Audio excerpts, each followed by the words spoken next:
All right. So here we are next day.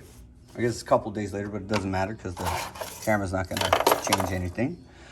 So we have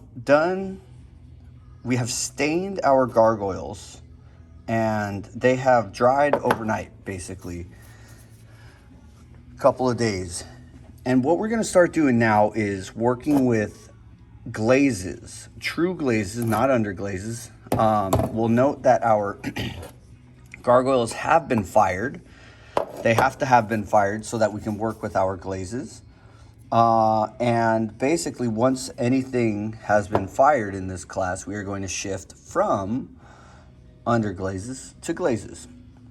So I've got a couple with me that I'm going to be working with. I've got these two right here. I'm working with CFG tan, which is going to be this kind of toasty brownish color. I like it. And then I have gloss white that's going to live in a few little parts. And then I have chili gloss just over here. And I'm not going to pull over the thing, but that's kind of a deep reddish color. And I'm going to make a suggestion, a requirement, that we use no more than 3 different glazes on this project. And it's to keep you guys from getting too crazy with it. When we do a lot of glazes, when we want a lot of colors, we're going to kind of shift into working with our underglazes. So we just need to kind of be aware of that. And of course, I'll remind you, I'll tell you guys all the things that are happening.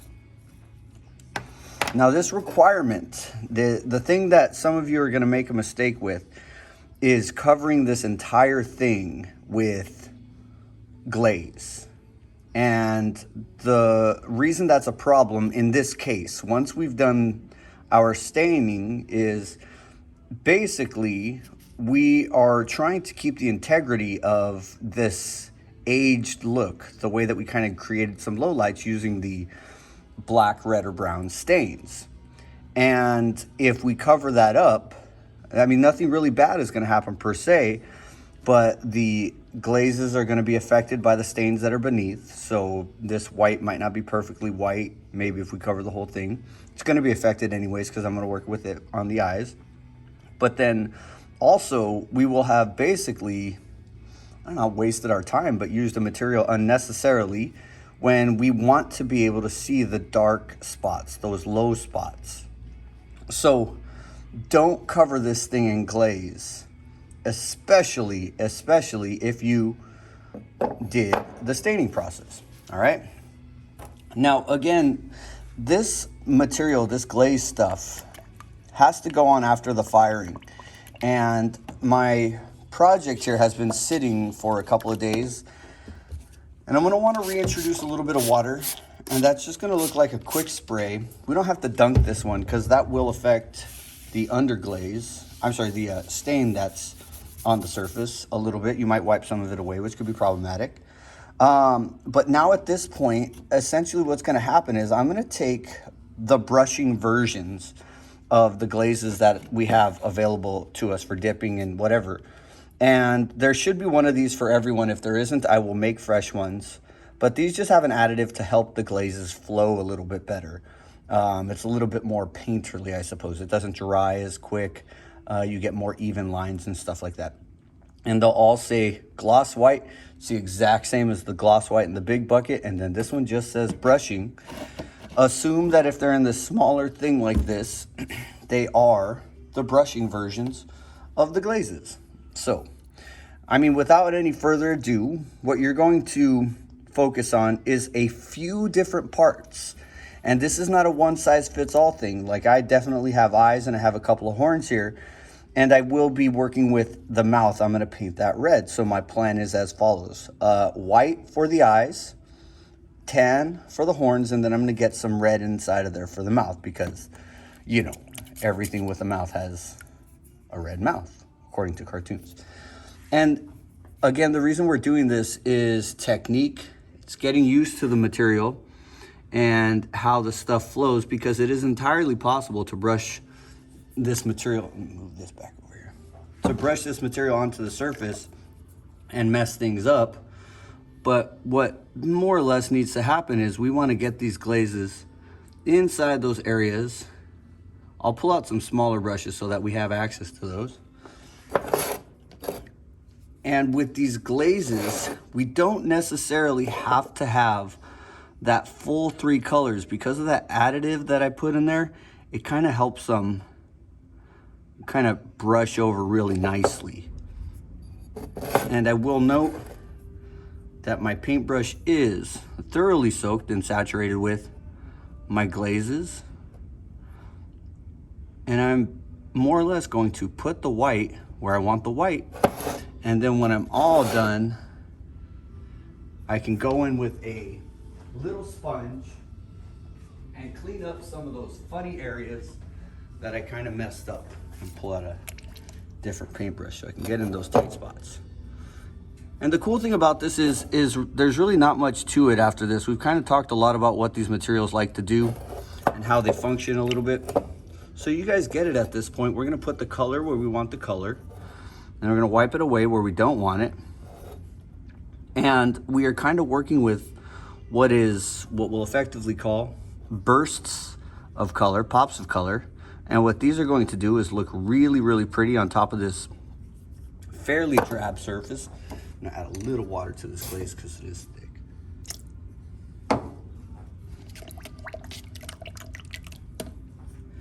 And then I'm gonna continue filling in the spaces. About 2 layers, doesn't need to be crazy thick. Rinse off my paintbrush. I'm gonna go in with that tan now. I'm gonna wanna get those detail parts first. And I will fast forward through this. We're not gonna watch the entire thing in class. You can see how nicely that stuff goes on there. It's really fun. Get the tan where the tan needs to be, and then we'll move on with life, right?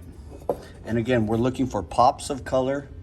We're looking for little bursts of color that are going to stand out and contrast on the very unshiny surface of the stain covered glaze. I'm sorry, stain covered gargoyle.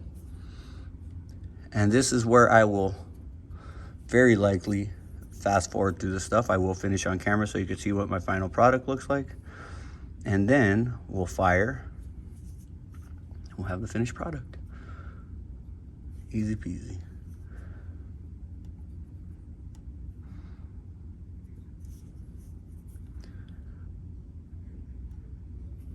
This tan color is flowing better than the white. The white was pretty dry. You'll notice I'm not necessarily brushing. I'm allowing the glaze to sit on the surface and dry. Trying to avoid brush strokes because that's not great. It also helps you get a nice layer of color on there.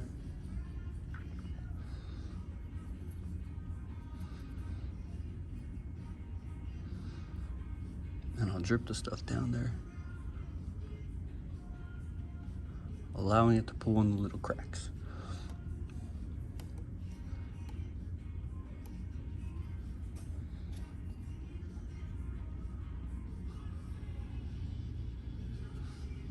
Alright, pretty much done right there. Now I'm going to go in with my chili gloss for the back of the mouth. And again, same story. Just like with the regular glazes, the bigger versions of these guys, we have to stir the heck out of them.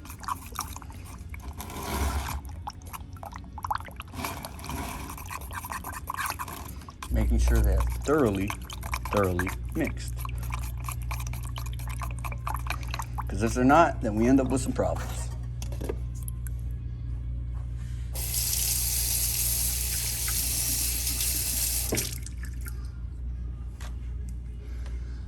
And this one's not going to take very long because I'm just getting it inside the mouth. And again, we're going for pops of color. We're not covering completely. We will do that with different projects later on. And then you know what? I'm gonna get him some inside of his nose there too. Now I suppose if you choose to work with a different color, then, you know, your reds and browns, like, I mean, if you wanted to give them blue eyes, I suppose you could. Guess that would make sense. And that's pretty much it. I'm gonna try and clean up some of the whites of the eyes. Just reintroduce some water, kind of brush it away.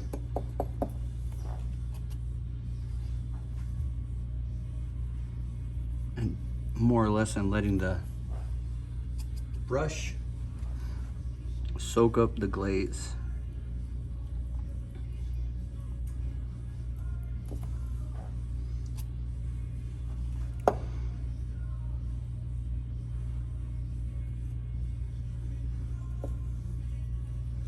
And then you can get as precise with this as you want. This is you guys spending the time, making it look the way you want it to look, having fun. And then again, exploring the material. This is your first time brushing with glazes versus underglazes, and they are gonna act a little bit differently. Cool. And I got a little paper towel here. I'm gonna wipe off those parts.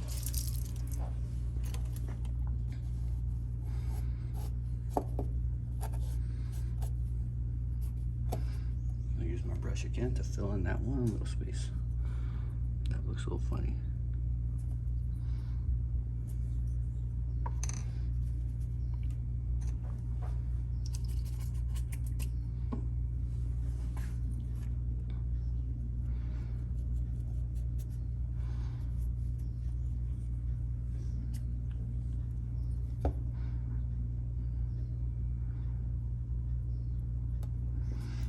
All right, and that's pretty much it.